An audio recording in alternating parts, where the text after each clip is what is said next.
Good day! Welcome back! Nandito na tayo sa part 2 ng Project Home at RK. Nakikita nyo dito, nag-start na kaming maghukay.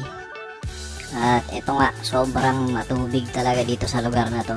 Kaya kailangan pa namin, every hukay, kailangan pa namin maglimas ng tubig. Siyempre, sinabay na namin ang pagtatayo ng tarpaulin para naman na makita ng ibang mga dumadaan dito kung ano yung tinatayo namin dito. Siyempre, para ma-advertise na rin. Para kung merong gustong magpagawa sa amin, alam nila kung saan kami kukontakin. Yan na, naka-display. Yan ang itsura ng labas ng aming site. Ito yung anilyo na gagamitin namin sa building. Ang size ng poste namin ay 30 by 25. Yan, 10mm yan.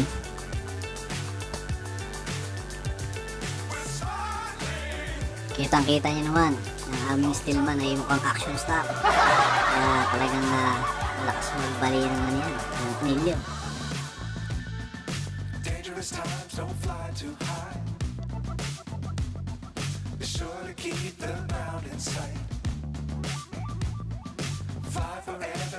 Hindi niya namin ginagawa yung anilyo dito sa site. Ito nga, ang pinakakalaban namin dito is yung tubig talaga. Doon sa may tinuturo ni Foreman, sa may sulok ng na pader. Doon lumalabas yung kumakatas yung tubig galing doon sa kapitbahay. Hindi namin alam kung saan nanggagaling yun. Yan yung kung gaano kalakas yung tubig ng water pump namin. Kung gaano karaming tubig ang hinihigot niyan.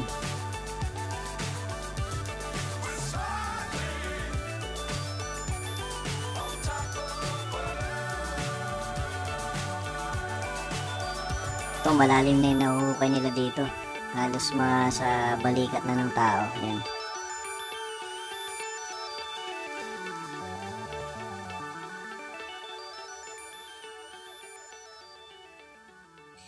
Ito naman yung rebars namin para sa footing, sa column footing.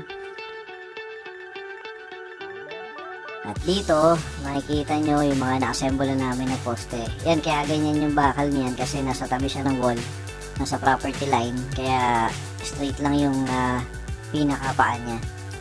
Walong 16mm yan.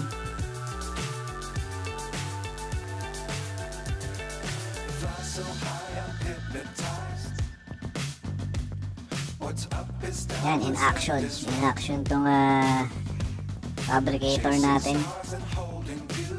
Para sa footing, yung isa para sa sa anilyo. Sobrang tubig talaga.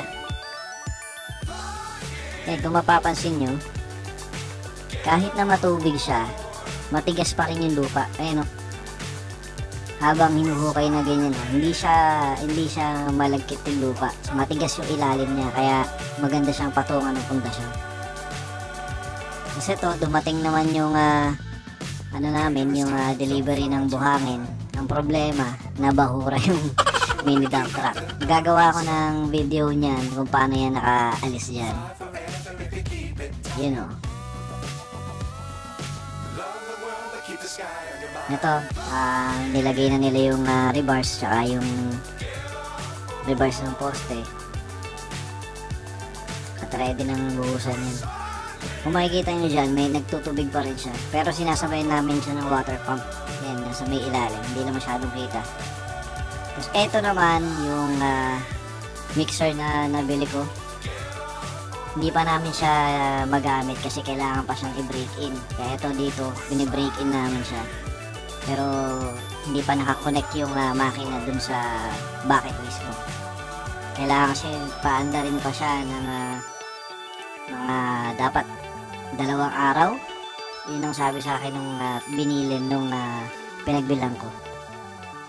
At ito na nga, makikita nyo dito, nagbubuhos na sila ng poste, ng pundasyon pala.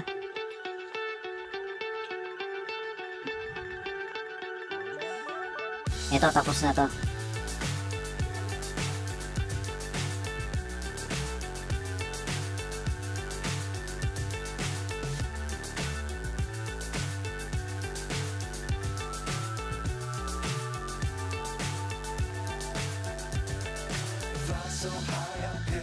camping naman ang ginagawa ni Foreman dyan para maging sinsin yung konkreto.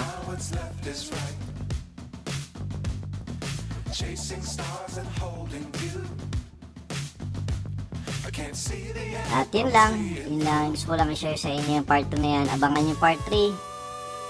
Salamat! Fly so high, I'm hypnotized. What's up is down, what's left is right. Chasing stars and holding you. I can't see the end, but we'll see it through.